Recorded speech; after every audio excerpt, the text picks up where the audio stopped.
if you want to be honest, I feel like that concert, I willingly stepped into hell. And I feel like God took off the scales of my eyes and showed me that this is what hell could be like if I don't stop, if I don't turn around, and if I don't change my life.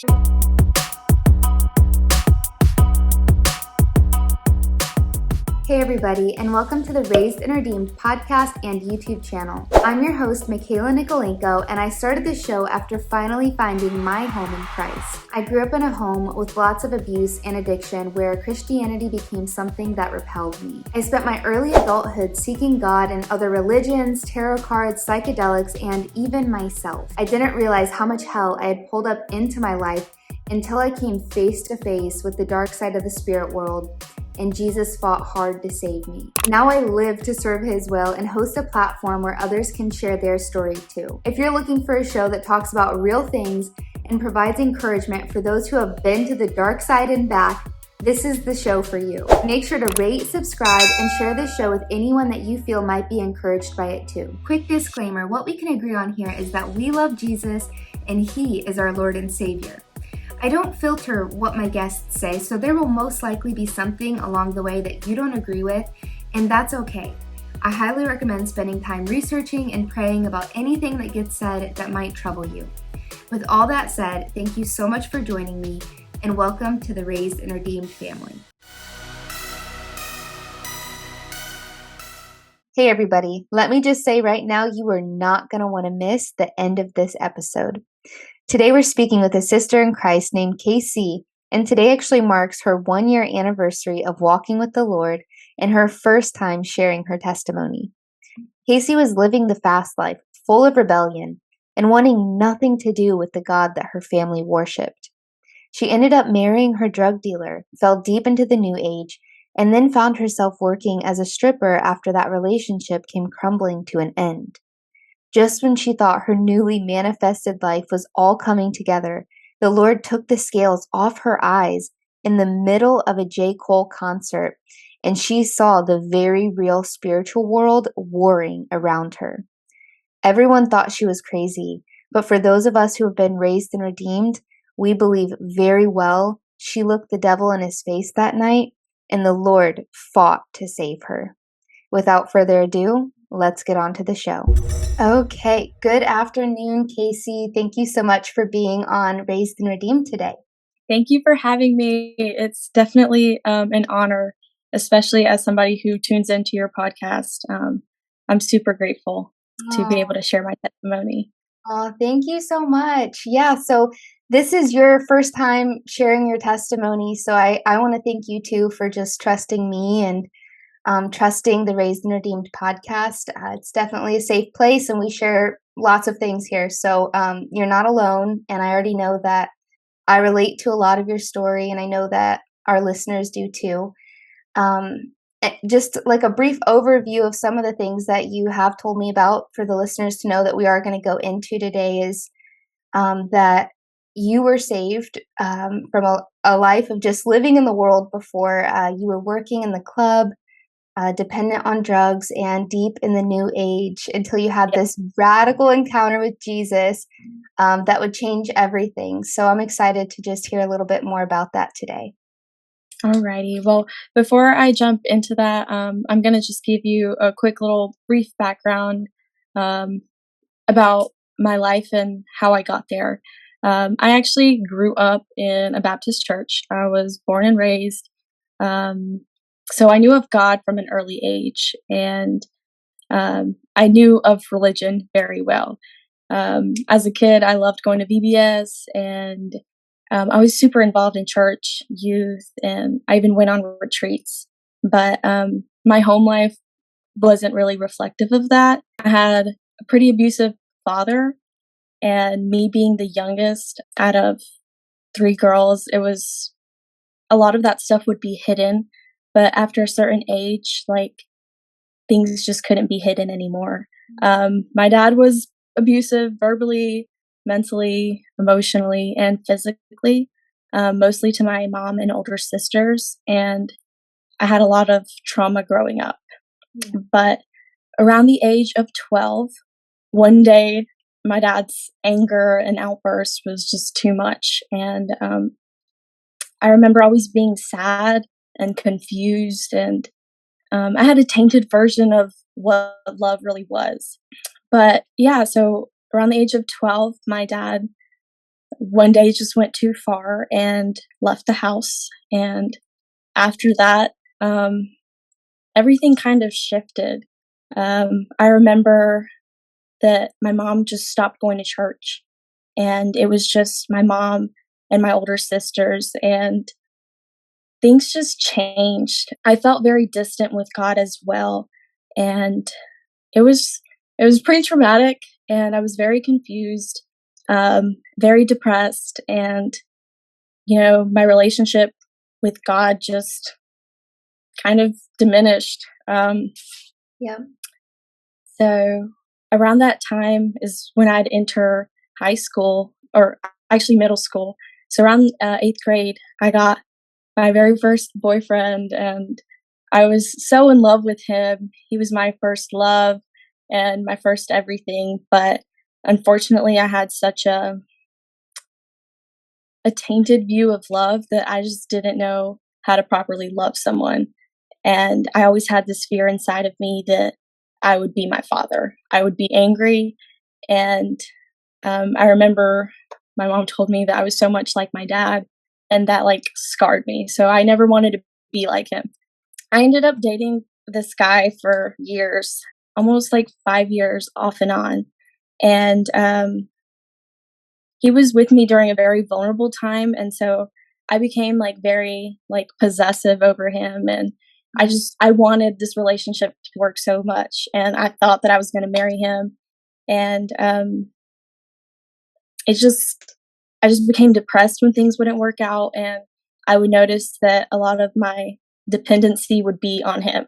Yeah. And we ended up not working out, and I was heartbroken. And at this point, I'm in like high school. My sisters had moved out, and my mom had a boyfriend, and she had been living with him. So I just felt out of place. So it was me, my mom, and my now stepdad living all together. And I was sad and depressed, and I would just overwork myself.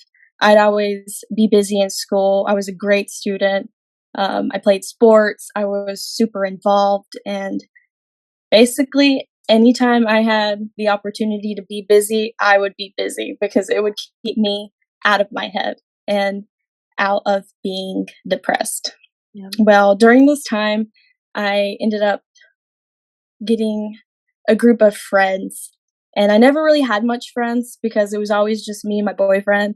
Mm-hmm. And after we broke up, I started hanging out with the wrong group of people that he would tell me not to hang out with. And I just didn't see it at the time. And all the things that I grew up being so against, like drugs and drinking and sex, kind of sparked my attention, and I was so easily influenced. And I remember kind of just not being myself anymore because I was so hurt and depressed, and I just wanted to fill a void.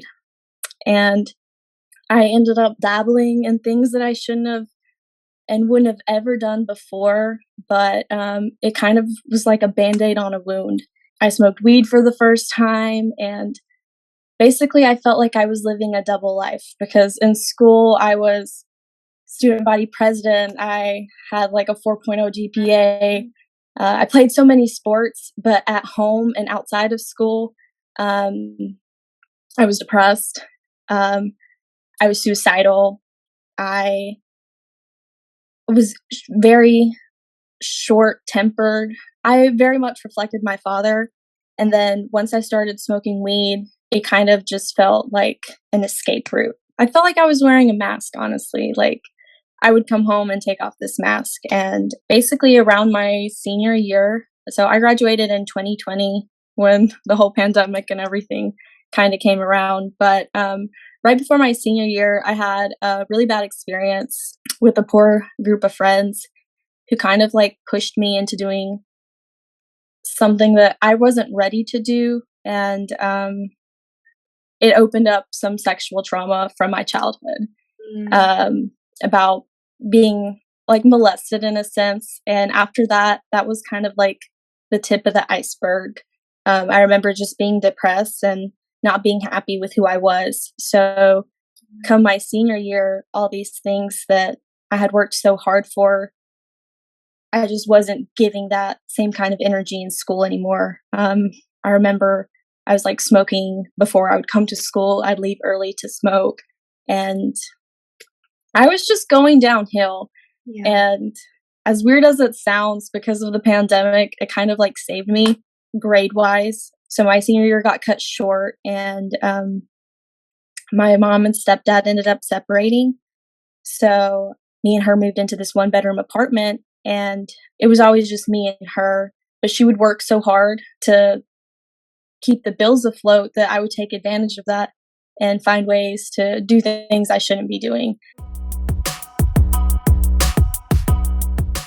During that time, I got introduced to New Age. I was spending a lot of time at home, and I was scrolling on TikTok, and I found about New Age and tarot and spirituality, and something like sparked in me. I was like, oh my gosh, like, what if this is the truth? Like, what if everything that I've been told was a lie?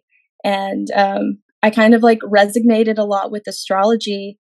I was finding a sense, and I was like, oh, well, this is why all this has happened to me, because my birth chart says this, and this is why we're not compatible. And I even learned about manifestation, and I like tried to manifest my first love back. I was like, he's going to come back to me.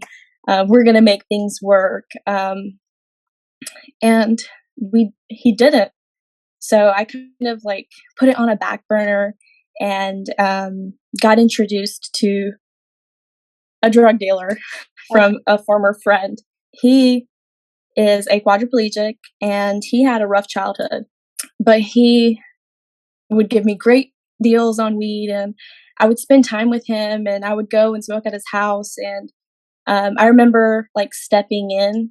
This was like nothing that I was ever exposed to. It was like a full blown trap house, and I was like, oh my gosh, like what? Yeah. Well, I would spend a lot of time with him, and we ended up kind of developing a friendship outside of just smoking weed. I got a friendship with him, and I got to learn about him. And my mom found out that I was smoking, and she would tell me not to hang out with him. And basically, everything that was told to me, I would do the complete opposite. Somebody told me no, I would say yes. Yeah.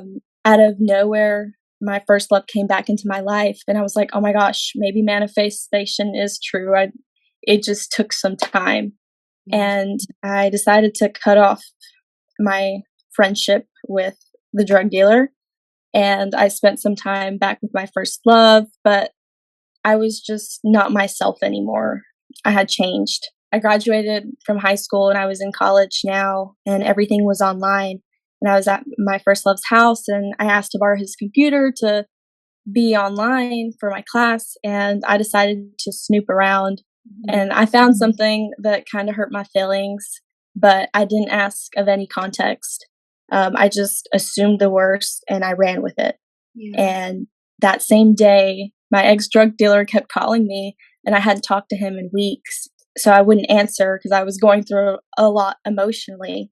And I finally decided to pick up the phone, and he told me that his 13-year-old brother had just got shot in the head right in front of his face. And I was like, oh my gosh, what do I do? Yeah. So I hung up, and I was mad at my first love, and I told him that basically I gave him one last opportunity and it didn't work, and I'm out. So I immediately went to my drug dealer's house, and it was like an active crime scene, and I was so confused. And I decided that day that, well, maybe this is the universe telling me that I need to pursue this relationship with my drug dealer because he needs me more at this time, and my first love is not valuing me. I was definitely not thinking right. I kind of ghosted my first love, and I never gave him any kind of context. and I started spending a lot of time with my plug. And within 2 months, we started dating because he was a quadriplegic due to gun violence. I started taking care of him and bathing him and being his caregiver and getting high at the same time. And during this time of like uncertainty in the pandemic, it all just felt like a blur. And I ended up not listening to all the advice around me. People would tell me not to talk to him, to stay away, and I just felt it as people were trying to keep me in a box. Yeah. Not even 2 months into dating him, I ended up getting in some kind of legal trouble. I was freshly turned 18 and I was just telling my mom, like, oh, I can do whatever I want. And she and my family just didn't even recognize the person I was before. Um, like I said, I was a different person in school and academically, and within a few months, I just changed completely. I even remember during this time that I denied God, somebody that I used to know so well. I was at my plug's house, and his mom asked me out of nowhere if I believed in God. And I remember just feeling like a weird presence. And I was like, freshly into this new age and all this tarot and finding purpose in these things, that I told her that I believe in a God, but not the God that I grew up Yeah. believing it, in a tainted version. And after that, I felt like weird, like a conviction in my heart, but I didn't understand it. Mm. So I never thought of it much, but to this day, like I look back and it still hurts. It still hurts my heart. That you denied him? Yeah, I was like, that is so crazy. Well, it's a Well, part of anyways, testimony now, you know. it is. It is. What was the legal trouble that you got in drug related because of this boyfriend? Yeah, it was drug related. Um, I ended up getting it dropped because um, I got an expungement, and it really had nothing to do with me. I was just associated with the wrong people at the wrong time. But after we got in trouble, like I said, I wasn't thinking. So I asked him, I was like, well, what if we get married and um, try to like approach this a different way? Like, if we get married, you won't testify against me, and like all these things. So 2 days after our legal trouble, I got married to my Oh drug dealer. my gosh. And this all happened within like 2 months of knowing him. And my mom was just like, what is going on? My family was so disappointed in me. My father even spoke to me and told me that um, he didn't want anything to do with me because I'm not the girl that I used to be. Oh man. And they all blamed it on weed and stuff. And I was like, oh, it's not that. But the day that my mom found out that I got married, I thought that I was going to be able to get married and still live at my mom's house and, just fix this hiccup and then go on with my life. But she told me if I want to act like an adult, then I need to leave the house. Mm. And I got kicked out. And so basically, I had to move in with my drug dealer that I had not known for a long time into a completely different environment. My family wasn't there, so I was even more depressed. And I knew that by marrying him, my options with my first love were completely out of the picture. So Yes. I just felt isolated, and his family did not like me at all. Um, and they didn't ever help me when it came to taking care of him. And it finally got to a point where I realized, like, this is what my life is going to be. Mm. Like, I have to fix it. I have to change it. Like, I used to be a great person, but I let depression just get me down into a wormhole, and I've made so many poor choices.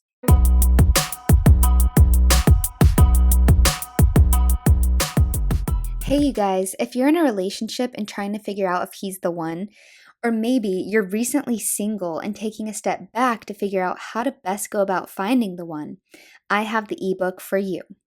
Head over to the link in my bio or in the comment section from wherever you're listening to find my latest ebook, How to Know If He's the One. In this ebook, I share the worst of my relational mistakes and how Jesus finally showed me there was a better way. Gradually, he began to mend my heart, and I know He will do the same for you too. We decided to move out of his trap house into his grandmother's house, and I asked him if he would stop selling weed, and he did for a small amount of time. But then when I realized we didn't have money, I needed him to do it. And because our marriage wasn't based off love or God, it was so terrible. Like, I tried so hard and things never really seemed to work out. He also had a kid at 14. So I got harassed by his child's mother for like a very long time. She would key my car and Oh try my, to jump me. My life was like a flip of the switch, just gone crazy. And all of my friends stopped being my friends. And it was crazy because they always encouraged me to pursue a relationship with him. And then once I fell down, all my friends weren't there to pick me up. So I just felt alone. I got more into New Age and spirituality at that point. I started playing around with tarot cards, and I'd even get readings done. And during this time, I just felt burnt out because I was still going to school and I was taking care of him full time. yeah, And I wouldn't receive any help from his family. And it never felt like a relationship to me. It just felt like, well, this is the hole I dug myself in. yeah, We didn't even stay married for an entire year because things just got out of control very quickly. And around 9 months, 10 months of us being together, we got into this really bad argument. Being around him, I was exposed to things that like I wasn't exposed to ever growing up. I was never around guns, never around drugs, never around violence. And I remember we got in this really bad argument, and he said some very mean things to me, and out of anger, like, pulled out a weapon. And I was like, whoa, like, where did you get this from? So I remember I was driving and he had this in the car, and I was like, why do you have this? Like, you're literally in a wheelchair because you got shot and your brother died not even a year ago.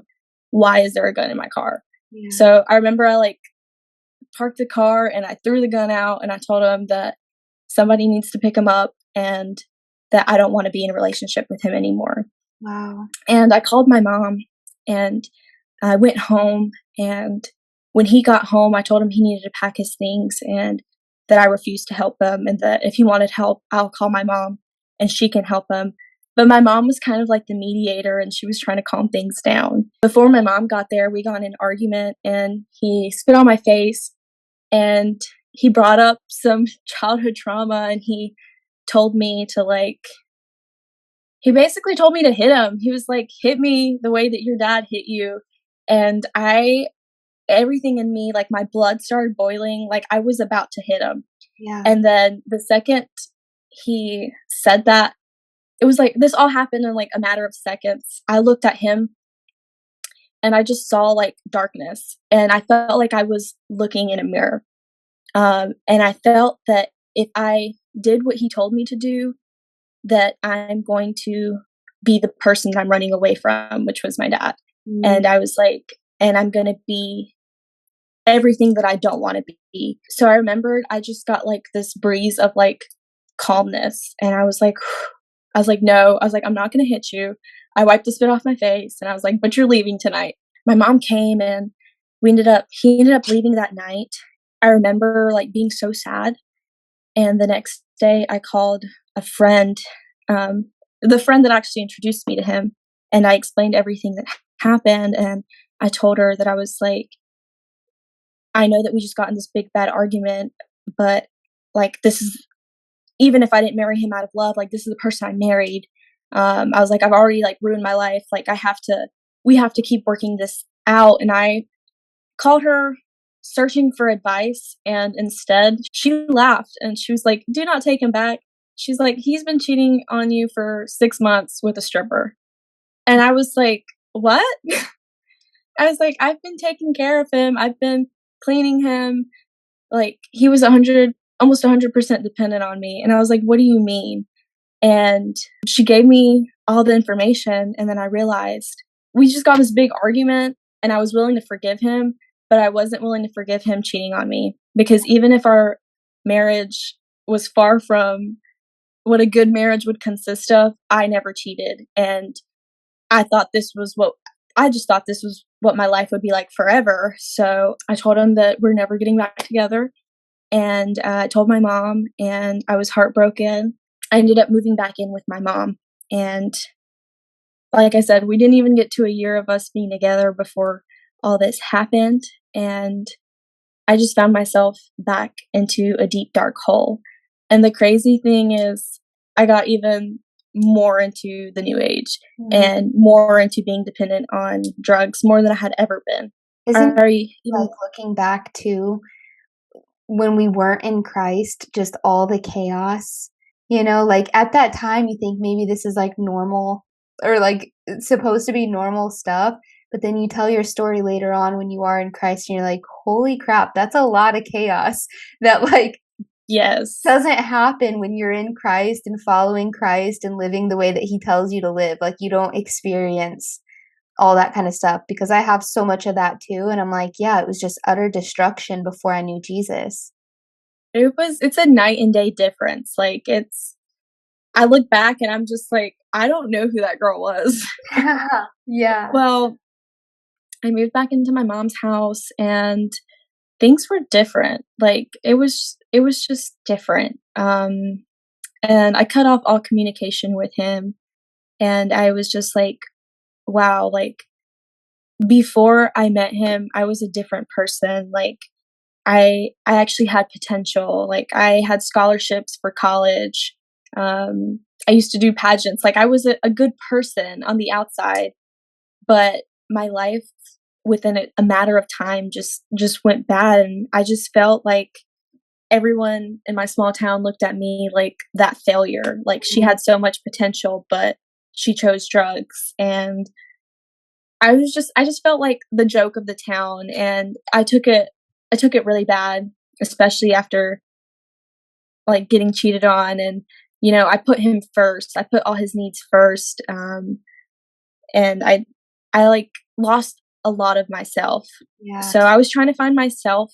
I got married at 18, and I came back and moved in when I was 18. So, or no, 19. So, I want to say really quick too, that's why it's so important to going back to like God's order, you know, mhm, having a man that follows Christ too. Otherwise it's like you just don't have this security of who they're following, what they're doing, who has the throne in their hearts. Um like I dated around a lot before I met my husband, and like now it's like I have this peace. Like he would never hurt me. He would never cheat on me. Like he would never do these things that other men did to me because I know who's on the throne in his heart. Um, yeah. that's why that's so important. Yeah, the verse in the Bible where it says like to be equally yoked, just it has a whole different significance for me now, because I know what it's like to not be equally yoked and to not have God as a foundation in And anything that I was doing. we're at the point now where you're 19, you're fresh out of this marriage that it just wasn't a godly relationship. It's good you got out of that. You're back at your mom's and deep in the new age. So what happens next? So at this time, during this time, like my mom had actually gotten back with my stepdad, and they had fixed things, and my mom actually started going back to church. And while living with my mom, like I was just so depressed. And she would always try to invite me to church, and I would say no. And my mom tried a different way of approaching me, because as a kid, my parents were so strict on me. Um, and so she kind of just like gave me a different way. And she was like, well, she used to not let me smoke. She was so strict on me, but it kind of, like I said before, if somebody told me no, I would say yes. So she kind of just said, "All right, you do what you wanna do. You Mm. wanna go smoke? Fine." So she just told me I couldn't do it in her house. So I would smoke in the car, and I'd play around with tarot. I remember I even got, like I had, like, an altar, but I didn't even know, like, that it was an altar. Yeah. Like, I was into New Age, but honestly, like, I just don't think that I knew exactly what I was playing around with. Yes. Like, I would tell her, like, "Mom, like, I can speak to God through these cards. Like, it's not like that I'm" she would tell me my parents are Hispanic, so she would always be like, "That's of the devil," and I was like, "No." I was like, "No." I was like, "That is crazy."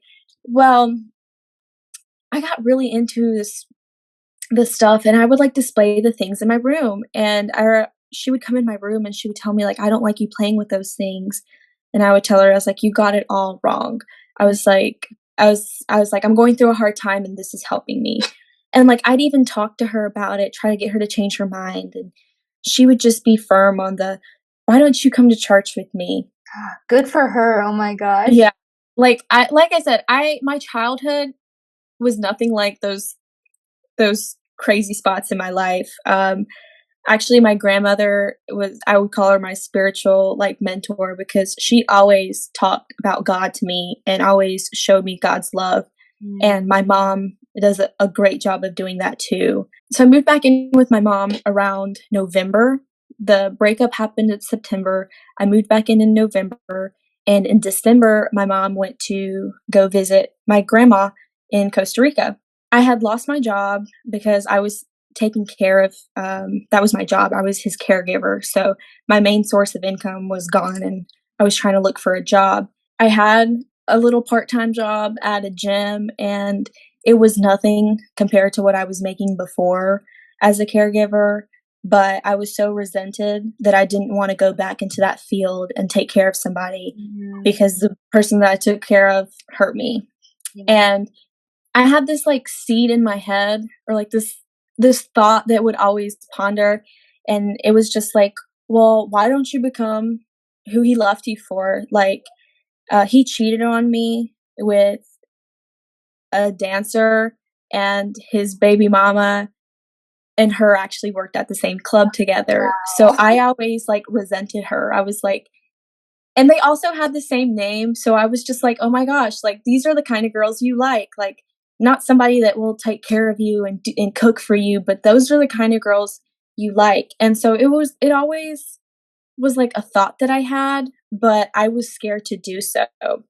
So, living with my mom, I just knew things were different because I had experienced that freedom of doing whatever I wanted to, and now moving back with my mom, I had rules. All of my life choices caused a lot of stress on my mom, so she decided to go to Costa Rica to see my grandma and, kind of get away of everything that I've just, like, Okay. thrown out on her because the last year and a half was, like, complete Yeah. craziness. Yeah. So while she was gone, I decided this was, like, the 1st of January of, 2022. I decided that I was going to go to a club and see what it was like. And I remember walking in, it's like New Year's, and I decided to go to one that was further away as possible. So I ended up going to this like super fancy gentleman's club and it was huge. And I walked in and this is the first time I'd ever been in a club and I was just like I felt like a spiritual shift. Okay. And I remember going up and feeling just, like, so uncomfortable, and, I went in for, like, my little interview, and the guy that was in charge, like, to go to his office, we had to pass through the VIP room, and I remember, like, looking at all these girls, and they all kind of, like, looked like snakes to me because they were all just, like, moving on top of these men in ways that, like, I had never seen. Like, I had never seen a lap dance or anything like that in my life, and I was I like never thought of it like that, like snakes, that's for sure. yeah, Yeah. and I was like, "Oh my gosh, like, this is scary."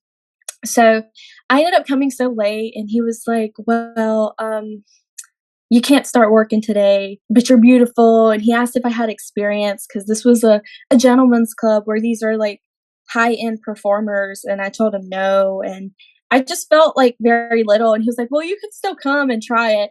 Well, I ended up leaving that day, and I stayed around to just watch what these ladies did, and like they had like a pole. It was a two-story building, like a pole all the way up to the top, and I was like, I can't do these things. Like I Mhm. can hardly have a conversation with anybody. Yes. So, yeah, I ended up leaving, and I came back the next day, and I came back the next day, and keep in mind my mom's, like, in vacation, so I'm like, "I need to find a way to make money so I can move out Oh, and do all this without her knowing." So, like I real came back. quick. Yeah, I came back the next day, and,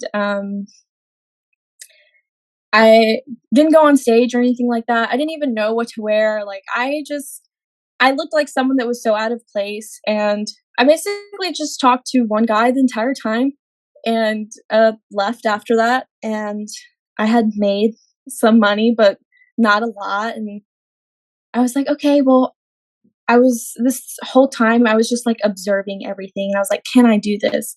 And Yeah. I realized that I really couldn't do this, and so, I tried coming back the next day, and I tried coming back for, like, 2 weeks, but I would literally drive almost an hour away, sit in the parking lot, and just not be able to go in. Yeah. So I would just turn around and I was like, "Oh my gosh, like, what am I gonna do?" Like, my mom's gonna be here within the next week, and I have bills to pay, like, I'm running out of money, um, and so I decided, after a month went by, like, I decided to try another club. So this was towards the end of January, beginning of February. I went to a small club. I tried dancing there, and I told myself, like, I just need to, I'm gonna hit, once I get my limit, I'll be able to get out. And I ended up only working there for not even 2 months, maybe a month and a half. And I like completely quadrupled um, what I wanted to make. Yeah. And it was just like a different experience. And my mom even had suspicions and asked me what I was doing. And I would just tell her, like, oh, I work at Amazon. Okay. um, well, she ended up going inside of my room one day and she called me and she was like, I see all the things you have. You are not working at Amazon. She's like, what? She expected the worst. And I was like, oh my gosh. I was like, why are you? I changed the table on her and I was like, why are you going through my room? What did she suspect when you said she She suspected? thought I was like a prostitute. And I was like, oh my gosh, no.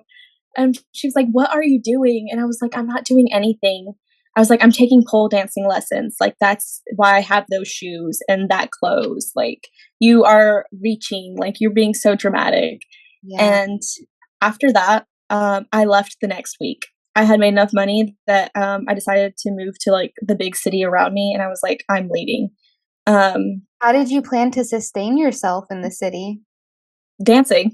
Okay. so, so Um, I left at the beginning of March of last year, and um, at the end of March, I was making so much money, and I had only been working for like not like I said a month, Yeah. and I I'm was making curious to ask you really quick. So you mentioned the first time going in how you felt so uncomfortable, and I remember that feeling too, like feeling like a little baby, and I'm like, "What am I doing here? Like I don't fit in. I don't know how to do anything." Um, and I remember like the first time I did it, I was 18, and then I stopped for a while, and then I came back to it a couple years later, but this time deep in the new age. And so in the new age, it's all about the goddess and empowering the goddess within. And so at that point, I was able to rationalize it with my belief system at that time that this was a part of awakening that goddess and empowering myself and all these things. So I came in the second time feeling the same fear, the same discomfort that my spirit felt the first time. But now it's like I have this warped spiritual belief system perspective that, oh, this is good. I'm putting myself outside of my comfort zone to grow. What I didn't realize is that like shadow work that you do in the new age where you're like doing things that feel very unnatural is like really just like completely ignoring the voice of God. Yeah, because I feel like there's definitely signs and feelings and instincts that were telling me not to do it, but I would literally like shut that voice off and be like, no, this is the divine feminine. Yeah. This is my calling. And plus, like, if it's crazy because the people that work in that kind of industry are spiritual. I feel like everybody now, as a person that believes in Christ and fully knows that He has saved me, like, everybody wants to believe in something. Yes. I feel like everybody there's always gonna be that void, but until you find like, you're gonna forever search until you find that only Jesus can, like, fulfill that. Yeah. So, I decided to move to a big city because I was like, "Oh my gosh, my mom found my secret, and now I have to hide it," and I'm Get telling away them that I from work at Amazon. Yeah, my instinct was run, her. because I knew I was doing something bad because I never felt good doing it. Um, and I wasn't even there for long, but the addiction of, wow, I can make 1,000, 2,000, so many easy money a night, Yeah, it just became so addictive. it is. And and my mom was always a person to tell me, "Hey, like, let's talk about this. Don't do this. There's always a way out." Mm. She's a good mom. Out of all the things that I've put her through, she wouldn't really judge me, but she would approach me in a way that I just knew that I was wrong, and I just didn't want to face that. So I got more into new age during that time, and I was all the girls at that job were witches and all these things, like, everyone was talking about their altars.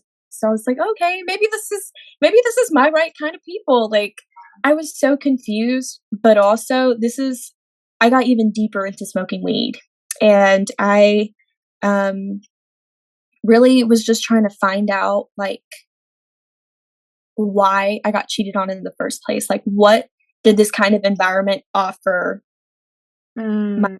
like, why do men desire this? And then I just, like, the kind of men that would come in there and all that, it just changed the way that I viewed things, and, I so used this to was an call it an ethnography.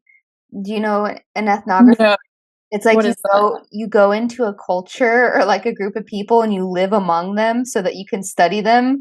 Like that's what I used to consider my time in the clubs as. I was like, I don't actually like belong here. I'm just here. Like for some reason I never saw it as my identity, but like I was like a Yeah. passing through and observing it and capitalizing on all of that money in the meantime. And like Yeah. you said, it You know wasn't. what? That's a great way because I still to this day don't like to identify with it, but I know that it's part of my story.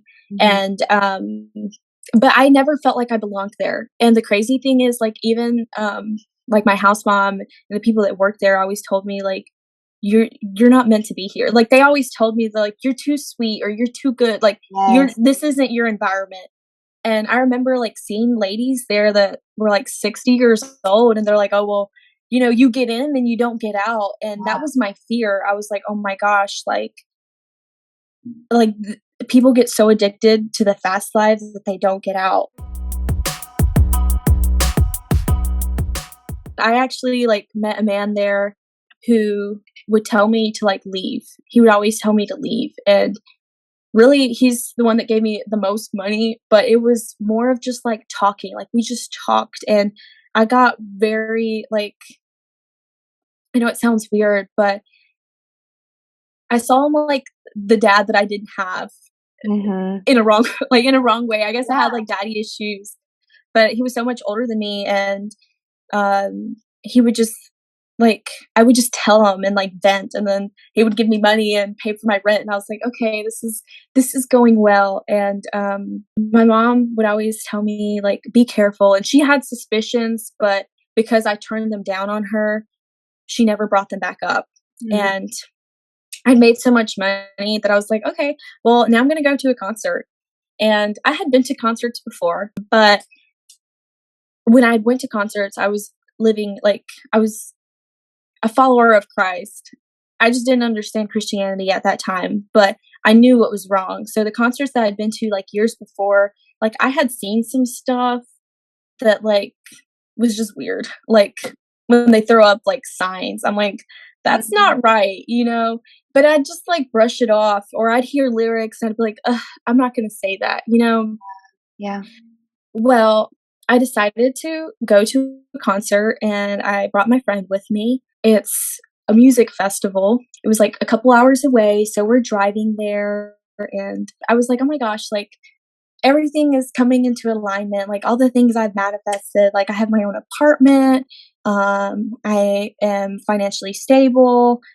And I guess it was just the high. Like I had only been there for like a month and a half and I was like, "Oh, everything is falling into place." And I was like smoking a lot and a lot and a lot of weed. And right before my concert, my plug, actually reached out to me. And that was the first time I had talked to him in months. And I had filed for an annulment, and the annulment went through. So it was weird. Like he talked to me right before I left. So like around this time last year. And so I decided to go see him before the night before my concert. He like he wanted to rekindle things and work things out with me, and he liked to wear designer clothes and I'm not like that. So he ended up giving me like a jacket from a brand called Chrome Hearts and some Gucci shoes. And I was like, "Oh my gosh, like I'm going to wear this at my concert. Like I'm so excited." But he had no idea what I was doing for a job and or none of that. So I go to the concert and it's a 2-day festival. I wanted to go see a specific person. And this is a concert. I've been to this man's concert before. You wanna say who it was or no? I don't know why, but I'm like scared. Yeah. um, but I am scared because um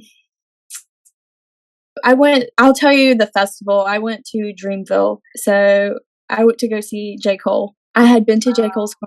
Cole was my first concert that I ever went to, and I went with my first love, and I was like, "Oh my gosh!" Like years later, like after all the mess that I've made of my life, I'm gonna go again. And Yeah. deep down, like I still wasn't over my first love, but I knew that was out of the picture. So I was like, well, I'm just gonna go to this concert and live my life. And the crazy thing is, like, I had tried going to this festival 2 other times, but it fell through.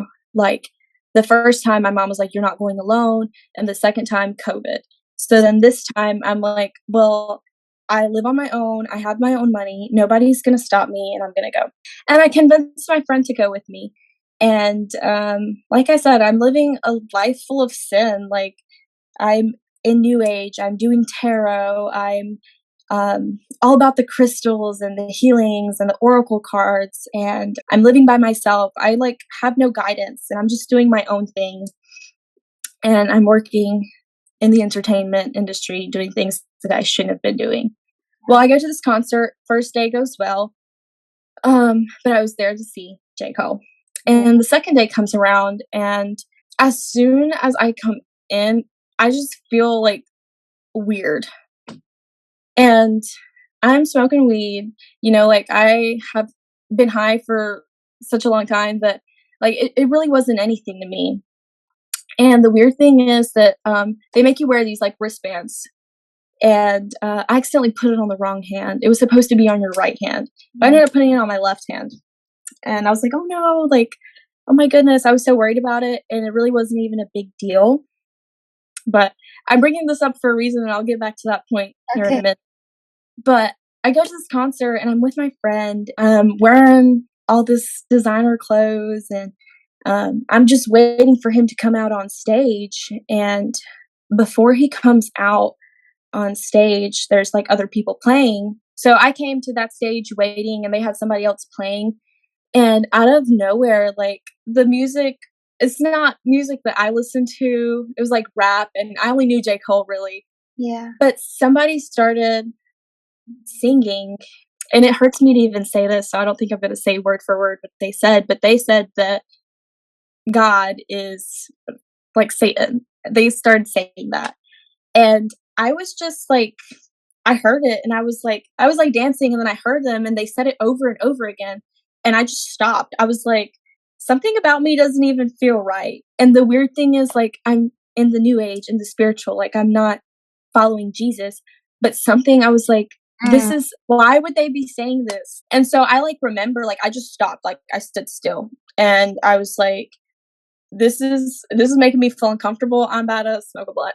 So I was like, let me try to Numb get back. myself out so I don't have to Yeah. feel this Yeah. unhappiness. Yeah. So then we that he got off stage and he's about to J. Cole's about to come on stage. And I get up there and I notice a big energy shift.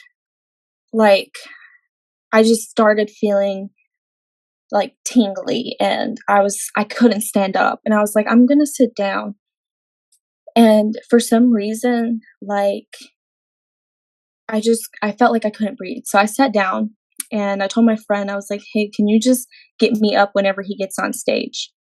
So whenever he gets on stage, he starts singing songs and I get back up, but I still like I'm just feeling weird. And right before he gets on stage, there's like advertisements for like the water. It's the free water that they're giving out and stuff like that. And I didn't see anything wrong with it. I was like, okay, like when is he coming on? So he starts singing music and I'm like, oh, I know this. And I'm like getting all pumped up. And then during one of the songs, he says to put your hands in the air. So I get my phone out and I put my hand in the air. And as soon as I do, like I hit record, he says, put your hands in the air. And everybody does. And as soon as I do, I feel like my hand, like it felt like it broke or like I did something wrong. Mm. And I'm like getting chills right now as I'm speaking of it. So I remember I like immediately put my hand down and I just looked at my friend and she looked at me like, what is wrong? And I was like, I'm not feeling good. She's like, what do you mean? I was like, I don't know. Like, I just don't feel good. Like, as soon as I put my hand up, like it's like you're praising him, you know? I Yeah. was like, something felt so wrong in me. Like, I just felt like my hand like felt on fire. I was like, I'm doing something that I'm not supposed to be doing. So I told her, I was like, can we back up? And this is his concert. This is his festival. This is like the biggest show. Everybody wants to see him. Like he's the last event. So we finally like try to back up some, but nobody like we had gotten so up to the stage that it's like it looks like a sea of people. I'm like, how am I gonna get out of here? And I remember like it was like a flip of the switch. I was like, I'm not enjoying this concert. Like I came to see him, but something inside me feels so wrong. So then I look at my friend and I'm just like, I don't feel good. Like, are you gonna get mad at me if I tell you to leave? If for us to go? And she's like, no. But she like made it seem like she wanted to stay. So I was like, well, how about let's go back a little bit so where I'm not clustered around people. Maybe I just feel claustrophobic. So we go back and I'm finally like trying to like push my way through people and I literally feel like I'm suffocating. And I'm just like trying to move through people and they're like brick walls. Like these people will not move. Mm. And I'm like, oh my gosh. So when I finally got to like a space where I had people around me, he brings up someone. He brings up I don't know if you've ever been to a concert, but they'll usually have like small people, like little starters, like Okay. that they like introduce, like, hey, like this is so Yeah. he brought up somebody and on him he had like his hair, he had like two buns, like it kind of looked like horns now that I look back on it. But he brings out these people and basically he's like introducing him.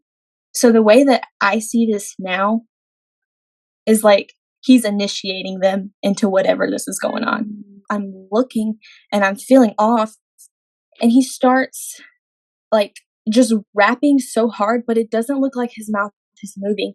And he falls on his knees. And I'm like, oh my gosh, am I like witnessing like a possession or something? What? Like his eyes didn't even look right to me. But I like got up and I looked at my friend and I said, we need to leave now. This very instant, we have to leave now. Oh And my. all I could hear, like, My friend didn't see what I saw. Like, I don't know what was going on. You were She seeing the spirit. You were feeling in the spirit, like God took the shackles off of the scales off of your eyes. Oh, I'm getting, like, so much chills. Yeah, me But too. but yes, so I saw that, and I remember, like, I, like, screamed, and I said, "We need to leave now." And as soon as I turned around, I looked at one person in the face, and they like, their pupils looked black. Like, it looked like he was, like, being hypnotized to a Mm, sit, and I was like, "What the heck is going on?" And I was like, "We need to leave." I grabbed her by the hand, and I was like, "We need to go." And wow. in this festival, they had this huge Ferris wheel that was behind of everybody. So it's like hitting the back of our heads. And I look at the Ferris wheel and tell me why it's a hypnotic sign. Like it's the Yeah. white and the black. And I was like, oh my gosh. And as soon as I look at it, the music stops.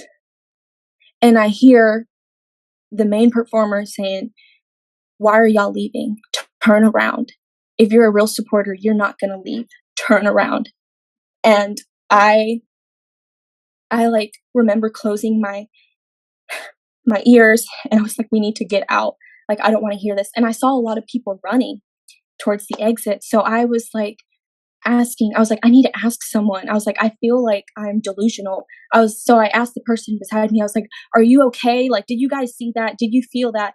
And everyone's looking at me like I'm absolutely insane.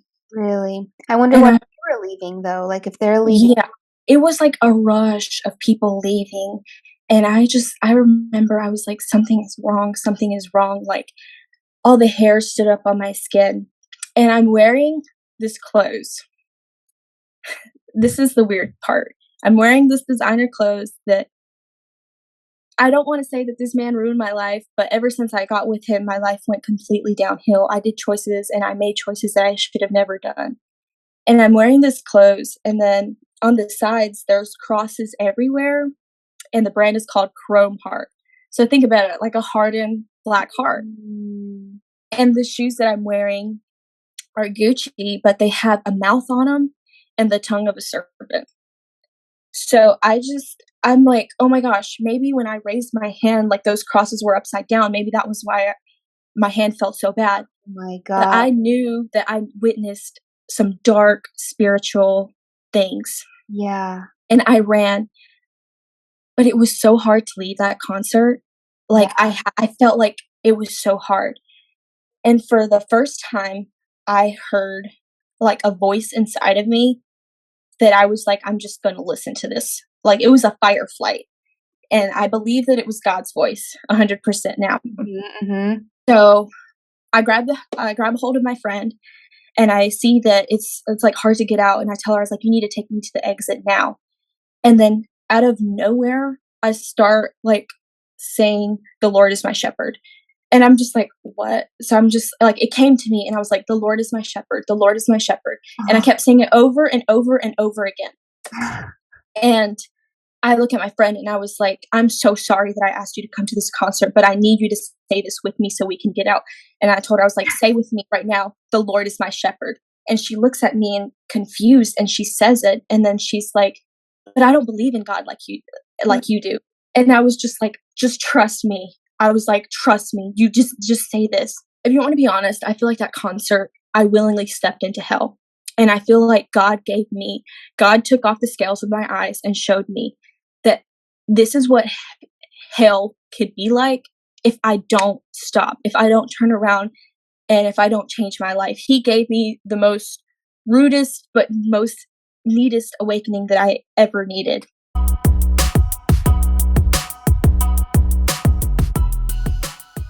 Gonna take a quick second here to tell you about Raised and Redeemed merch. I somehow end up in my bright pink Raised and Redeemed crew neck nearly every day because it's so comfy, and I love to tell the world that I have been raised and redeemed in Jesus' name. And wearing something that says that is a great conversation starter. Not only do we have crew necks, but we also have t-shirts, hoodies, cropped hoodies, mugs, stickers, socks, and more. You can either follow the link titled Raised and Redeemed merch in the comment section of wherever you're listening, click the link in any of my social media bios, or go to Raised and Redeemed, and that's spelled out, raised and redeemed.creator/spring crumbling.com to order yours and support the show today.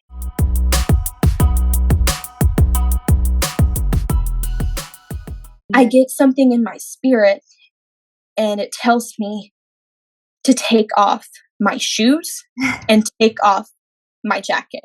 And I'm just like, what the heck? And I'm like literally getting chills right now. So I immediately took it off and I threw it on the ground, and I took those shoes off and I threw it on the ground. My friend was trying to pick it up and I told her, I was like, you leave that there. I was like, do not pick that up. I was like, I don't want it. And then, so I hear people around me, like we're like in the valley. It's crazy because it's an outside concert and like you're in a valley. And so like, I'm like climbing like this hill trying to leave. I was like, oh my gosh, like where's the exit at? I was like, why is it so hard to leave? And I had a blanket around me. I hear like people talking about me, like what's going on with her, because I'm like, I keep saying louder, I'm like, the Lord is my shepherd, and I'm taking this clothes off, and people are looking at me like I'm absolutely insane. And then my friend is like asking me like, what did you take? I was like, I didn't take anything. And then I look up. Oh, this is the scary part. This is the part that like I get scared every time I say it. But I look up, and to the left of me, like ahead, there's a person. And out of nowhere, this person just like turns their head. And I describe it like an owl, like how an owl will turn their head. This person looked at me, and this person only had one eye. I can't describe the feeling that I felt. But the second that he looked at me, I felt like I looked a demon or even Satan in his face, because I about passed out. Like I remember, like I just felt weak, like I couldn't move. I stopped and I just like felt like I was about to pass out. All the hairs in my body stood up. I've never felt anything like this. And I remember like I was just trying to say, the Lord is my shepherd, and I couldn't say it. I couldn't. So I was about to fall out, and this all happened, think about it, like within like 5 seconds. Yeah. But I was able to say it, but it sounded like it didn't even sound like my voice. Like I was like I was falling, and I just said, the Lord is my shepherd. And as soon as I finished it saying that, I got up. I got up, and like all the strength got on me, and I had a blunt in my purse and money, and I heard in my head, if you want to follow me, leave those things here. I threw money and I threw my blunt on the floor. I didn't care. And then for some reason, I decided to get the blanket and I covered my head. I was like, I'm going to veil, which I didn't know that's what that was at that time. Like I just covered my head. I was like, after seeing that man, like, I don't know what it feels like to be possessed, but I just feel like that dark energy, like he like threw something at me that tried to consume me. But because I stood my ground, as hard as it was, but I said, God, it just went away. Because I'm telling you, like, it felt like I was about to fall and shake. Like it was scary. And I covered my head and I told my friend, I was like, you need to get me out of here. And that immediate moment, I called my mom. I called my mom and I called my sister, and we had a 3-way call. And I was so scared. And I told my friend to try to guide me to the exit. But right at the exit, like I didn't want to unveil my head, so I would just see the floor. But I remember like calling my mom, and I told her, I was like, I just need you to pray for me right now. I was like, pray. And I was like, and I need you to talk to me in Spanish. I don't know why, but I told her, I was like, look, I'm at a concert right now and something is going really bad. Something's going very bad. And I need you to pray for me. And I need you to pray the prayer that my grandma used to pray for me. And she's like, what are you talking about? I was like, the prayer. And she's so confused right now. And she even started crying. And she told me, she's like, Kacy, I told you not to go. And I was like, I know, Mom. I was like, I'll explain later. I was like, I just need you to keep praying. And I wanted her to talk to me in Spanish because at that moment, like all the new age BS kind of just like left me.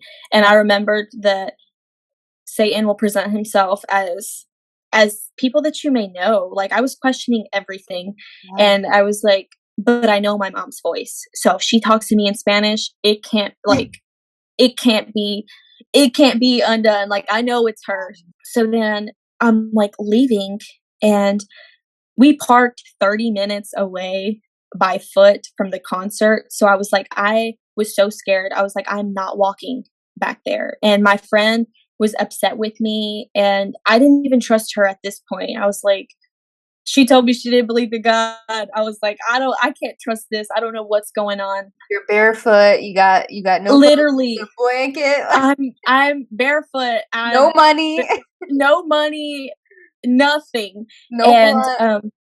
nothing. So I was like, "Oh my gosh." And my friend thought that I like took something.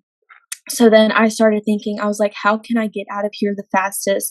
Because I was like, I don't feel comfortable leaving. I don't feel comfortable going by foot. And at the entrance, like right when we crossed the entrance, there was people trying to stop us.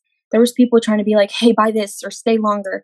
And the weird thing is that they all had these hats that had like a P on it, which like all these things may not mean anything now, but looking back on it, I just feel like it was so much symbolism in the concert that I just didn't see it at the moment. My friend was like, we're going to have to go walk back to the car. And I just didn't trust her. And keep in mind, I'm like walking around with a blanket on my head, like hysterical. And I hear people saying she saw something. Like, everything just feels so loud, but so silent at the same time. And so my friend would tell me to turn left and I would go right. I was like, I'm not following you. And so I like almost got ran over by a car. And so my friend got mad at me and she's like, you need to sit down. And so I sat down and I told her, I was like, my mom was on the phone and my sister was on the phone. And my friend told my parents that she thought I took something. So then I had a light bulb moment. I was like, you know what? I'm going to go with that because I feel like these people don't want me to leave the concert. And if they know I saw something, they're going to hurt me. Like, I thought I was going to die. I thought I was having like a near death experience. Yeah. So I heard some cops and I saw the lights around them and I told them that I needed an ambulance. So my mom was hearing that. And she was talking to my sister. She was like, they gave her something and she's 3 hours away. And then I said in Spanish, I was like, I will explain later. I was like, this is not what's going on. And I was saying this in Spanish so that people wouldn't hear me. And then I got something again, like I felt like God was talking to me and I just felt it in the spirit.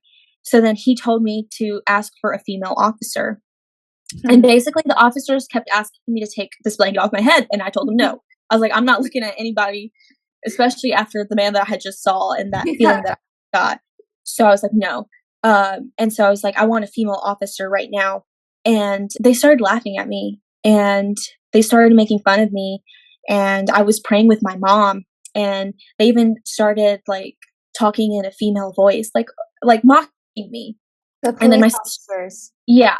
And then my sister said something, if I'm not wrong, and she was like, they mocked Jesus. Like, don't listen to them. Like, she was like, keep praying. She's like, keep praying.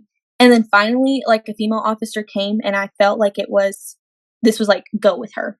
So, keep in mind, my family doesn't know anything about my lifestyle. They think I work at Amazon. Yeah. So I go into the ambulance and my friend can't come with me and we came in my car. So she had to walk by herself for 30 minutes to find the car. And after that, she was really mad at me and I got escorted to the ambulance and she had to come pick me up.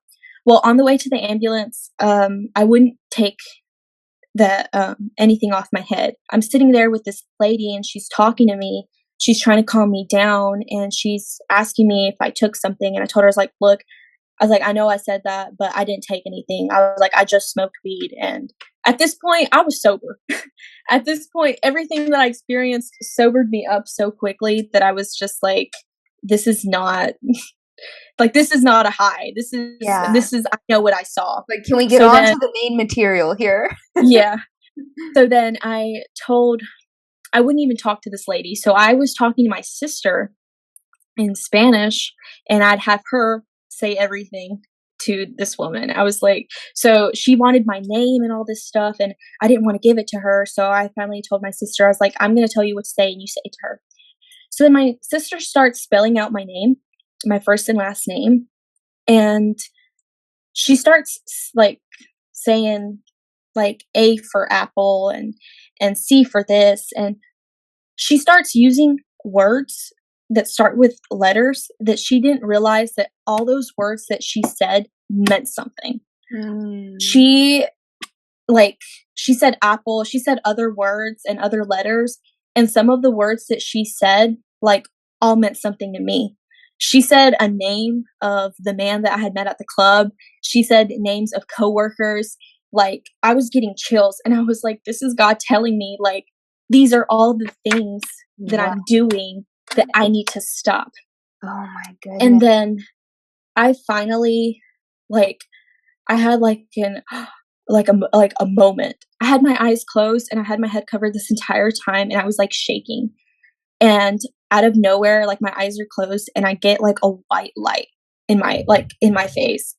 But it's nobody's in my face and I feel like it's God and I say something that sounds weird, but it's God. Like God spoke through me and like I said it out loud and he said like I am God and I have you under my wings. And I didn't understand that. I was like, why did that just come out of my mouth? And then after I did, after I like opened my eyes and I took off the blanket that I had over my head and I told the lady, I was like, this is what happened. And I just explained everything that happened. I told them what I saw. I was like, I don't know if you believe in God or not, but I was like, this is what I saw. I was like, those concerts, I was like, are evil. I was like, I just witnessed Satan. Like I said a whole bunch of things. And my mom and my sister and this random EMS lady is hearing this and they're all like, what is going on? Yeah. And my mom's like crying and praying. And I get to the ambulance. I mean, I get to the hospital and they like put a whole bunch of cords in me and stuff. And they're trying to see if I'm on something. And I'm telling them, I'm like, I'm not.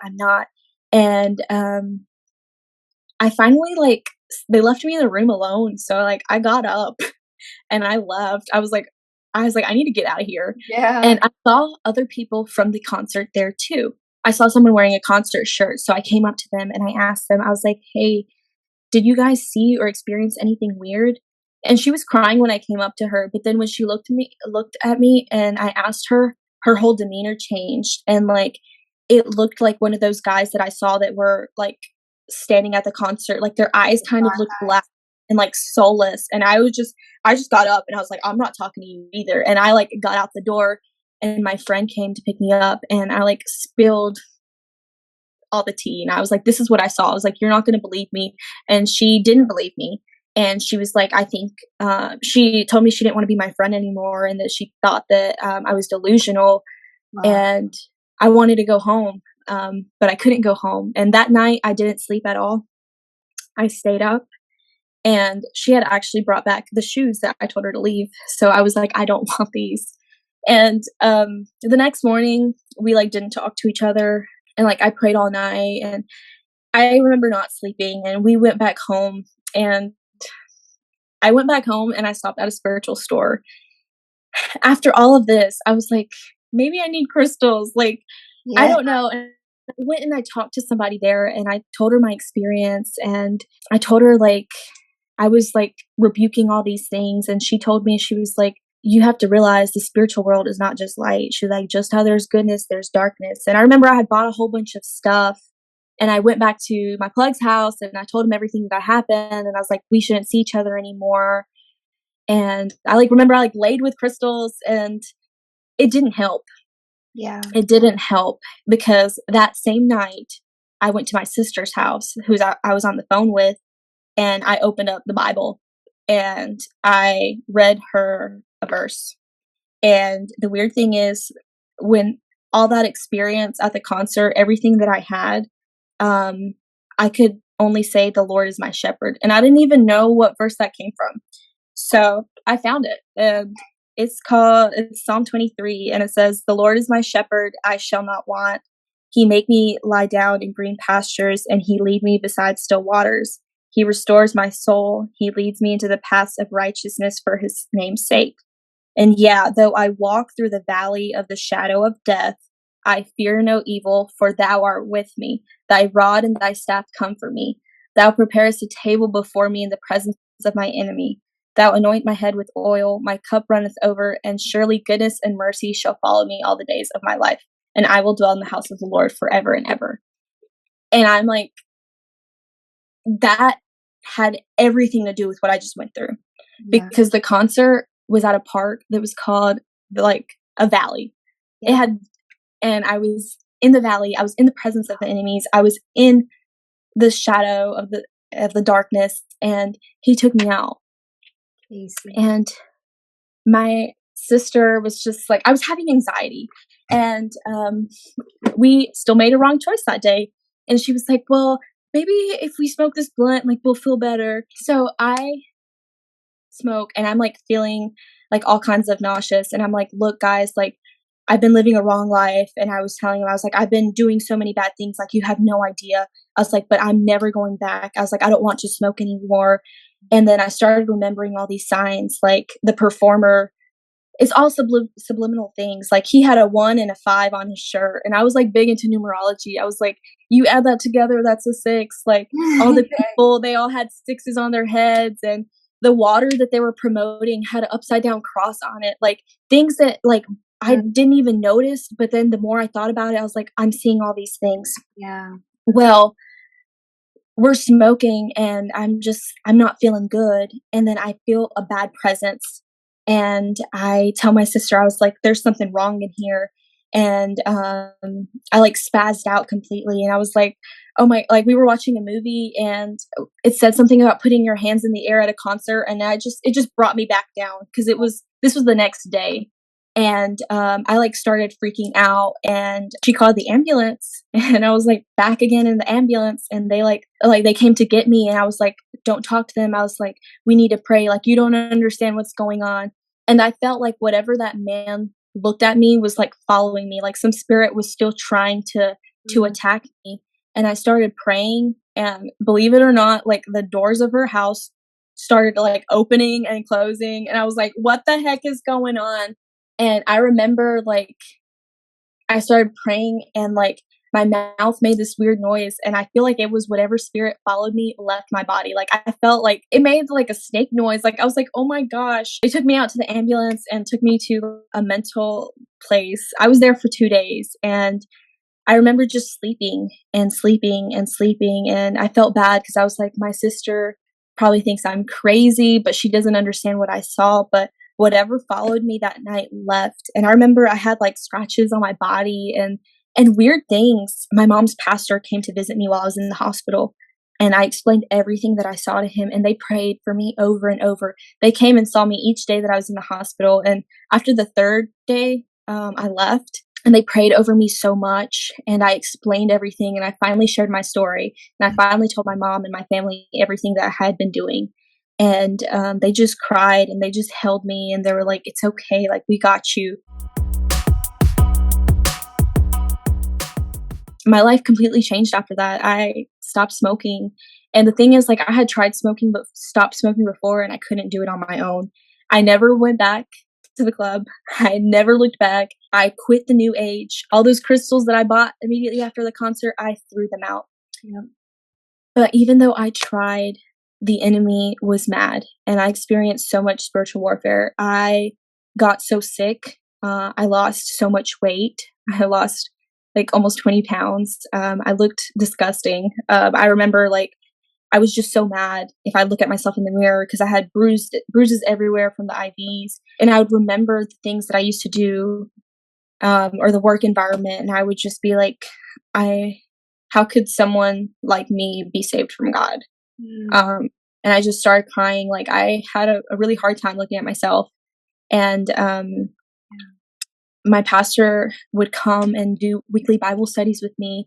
I ended up moving back in with my mom, not even like much after. I said, screw that apartment. And I've been living with my mom since. Wow. But another crazy thing that I want to share real quickly is that I got rid of all of those things, all the spiritual stuff that I had. And I had an oracle deck that literally had a pentagram on it.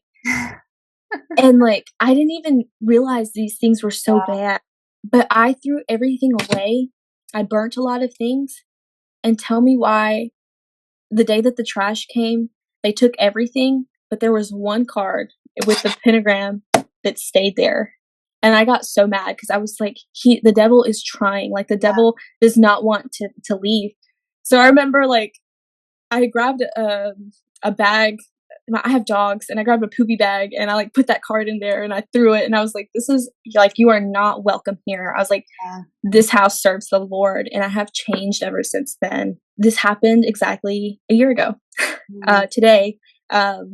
Wow, a year ago So today. the concert was like April 1st, but a year ago today, I Yeah. was making those bad choices and leaving, getting ready to go to something that I thought was well worth it, and ended up being the scariest but most humbling night of my life because it showed me that I was that one sheep that went astray, and God left, and God came and fought for me and saved me, and my life has completely changed. I do not do those things that I used to do. I don't define myself as that person. I don't even know that person. Yeah. Yeah. I don't smoke. I will be honest. I tried smoking one time afterwards, and it was not. I just realized, I was like, this is not me. This is not who I am. Sin has no power. Like, those sins have no power over me. I still struggle with other Yeah. things, but Well, thank you for sharing that, honestly, and sanctification is a yeah, journey. And yeah, sometimes it takes, after you come into Christ, dabbling with those things again to realize, wait, like this was empty then, it's still empty now. I know I went through that as well. I'm just so inspired. I honestly, I just don't even have words. I really rode that experience with you. I could just feel the whole thing. I know the listeners felt that too. And I'm just in awe at God and just the way that He showed up for you and what He allowed you to see. And I'm just really grateful that you would share it here today. And I'm excited for you to continue to be encouraged and empowered to keep sharing that because that's amazing and it's people need to know these things. yeah. People need to know these things about the concerts. Like, yes, the new age is being very revealed. Like, we realize there's a lot of new age to Jesus testimonies that we're seeing out here. Mhm. People are seeing, the wickedness, the rotten fruits of that. Yeah. But it's also serious. Like these concerts, I remember things that I went to where it looked like a ritual. Exactly how you explained it between like the visuals that they'd put behind the performer on the stage where Yes. it looks like they're trying to hypnotize you. And yeah, it was a lot of that stuff in the rave scene, I remember. But besides for that, all the other concerts I went to, it was before I don't remember them. I'll just say I don't remember. Yeah. Yeah. Yeah. And the crazy thing is, like, the Bible says that the power of the tongue, like, it can be life or death, and sometimes I feel like I had a hard time I still have a hard time listening to secular music, and, especially rap. I have a hard time listening to rap, but, like, sometimes songs sound so catchy, but we don't even know what we're saying, and Yeah. we have to be careful, and, even, like, other experience, like, I've seen on TikTok, like, other people have had some bad experiences with concerts, and so that's why I kind of felt called to share this because I was like, Yeah. I'm not the only one, and many people may have not experienced it how I did, but I know that God saved me that day, Mm. and I have for a long time resented who I was. Like I said, I wasn't into drugs for a long time, but 2 years of my life, I was heavily dependent on drugs, and for 2 months, I worked in the entertainment industry, and, um, God has broken the bondage on abusive relationships. God has broken the bondage on so many things. I have a good relationship with my father now. We've forgiven him. I don't smoke. I've changed my life. I am sober. I'm pursuing my dreams. I have a relationship with God. I'm not just following religion, but I'm actually trying to pursue Him. He has rewritten and changed my story. And I used to be so resentful when I would think, like, that's who I used to be. Or the enemy will tell me, you're still that person. Like, Mm. I used to be worried, like, can I find love moving on forward? Will someone want to love me and accept me and marry me if I tell them, oh, wow, I've had an annulment, but I used to be married and I Yeah. used to be into the new age and I used to work as an adulterer, a fornicator, like I was a bad person. But God has rewritten my story. And my mom told me one time that she was like, I remember apologizing to her because I was like, "You're so good to me. You are so nice to me. Like, you embody and you show me God's love." And I was like, "I'm so sorry that I made you suffer." Um, and she told me that she would do it all over again if it meant I would be the person that I am today. She said the person that when she sees me, she's like, she doesn't even recognize, she doesn't even acknowledge that old person. She's like, that person is gone and that's dead. And I'm a new creation in Christ. And I hope that my testimony can show other people that like this is a scary world we live in, but the battle is not between us. It's between God and Satan. And we already know how it comes out to be. And it doesn't matter how far gone you think you are, it's never too late to turn your life to Christ and show him and show others that God is real and that God changes and moves people each and every day. That's all I have for you today. Thank you so much for listening. If you enjoyed this show, I'd love to have you leave a review, share it with a friend, and even connect with me on other platforms. It's at Michaela Nikolenko on Instagram and TikTok, and we also have an at Raised and Redeemed Instagram account too. I look forward to connecting with you there. Until next time, stay well and God bless you.